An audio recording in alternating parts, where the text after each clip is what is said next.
What advice would you give to somebody like me starting out? Well, the first thing we would do is we would help you to recognise what you want independent living to be for you and how to get the best out of independent living. And then we would provide support and information in relation to how to get personal assistance, how to manage the service. Personal assistants are very different to home helps or care workers. Personal assistants are tailor-made to meet your requirements as a leader. So a personal assistant will work with you exclusively, maybe in your home or going out socialising or in college or in work or wherever you want them to work. Whereas home helps would come in, maybe work for an hour with you, then and go on and work with somebody else. So the role is very, very different between personal assistants and home helps or carers. Well, independent living is not all about personal assistance. That area is very, very important.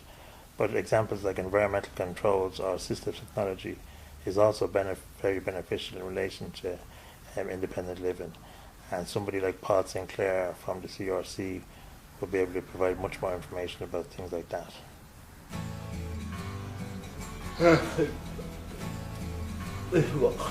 Oh yeah, I was independent. Before Michael had a PA, he thought he was independent. Although we had a very good life. Although we had a very good life. No, we had no. I went out. I went out. And what? I realized how I got me. I wasn't very good because you just about them that he was him. He thought he had a good social life because before he had a PA, you would depend on your friends or your family for to go out, and if somebody had to bring you to a bathroom or give you a drink, it wasn't an equal relationship. What is assistive technology? Right, Barry. Well, assistive technology is any piece of equipment that helps you, enables you to do anything that you would like to do but can't because of your disability. That's basically what assistive technology is. How can assistive technology help me towards independent living? Well, for example, Barry, if you weren't able to use the phone, if you weren't able to lift the phone up to your ear, we would have a special gadget that could not only turn on the lights, turn down the television, it would turn on the telephone so that you could have a conversation with your friend without having to ask your PA to come in and lift the phone up to your ear. That would make you much more independent all round. How long would it take me to become independent? That's a hard question, Barry, to answer. And just to give you, that's really up to yourself in the first place, right? Independence is actually all about taking charge of your own life, right? And making plans and making your own decisions. So in some ways, once you get your head around that, your independence can start very quickly, right?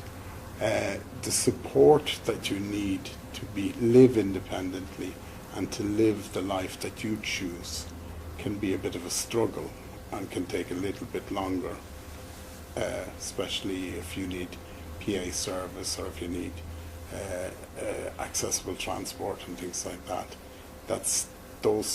They're not readily available to you, and you have to go through a process of waiting and proving that you need it and proving that such services would be of use to you. But the answer really right now is that you decide for yourself, when is Barry going to take charge of his life? And I'd say you're probably more than halfway there already if you're doing all this research and homework into independent living.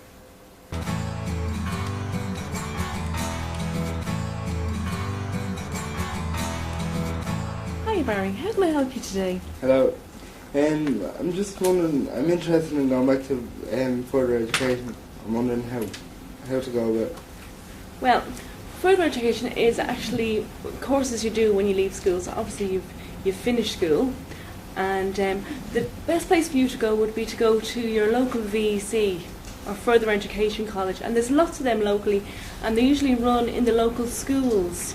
They have courses, right?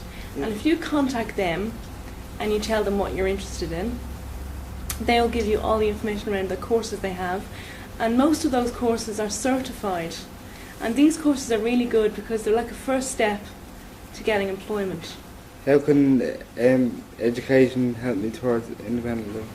I mean, I went to a special school when I was young, and I was fortunate in that I was able to leave when I was 12, and I went into mainstream education and I got a good leaving cert. And then I went on and I did a post-leaving cert course in drafting, and then I went to work for an engineer. So, and I could only have got that if I had had a good education. So I can't emphasise enough the importance of going out and doing that course. You are who you are, who you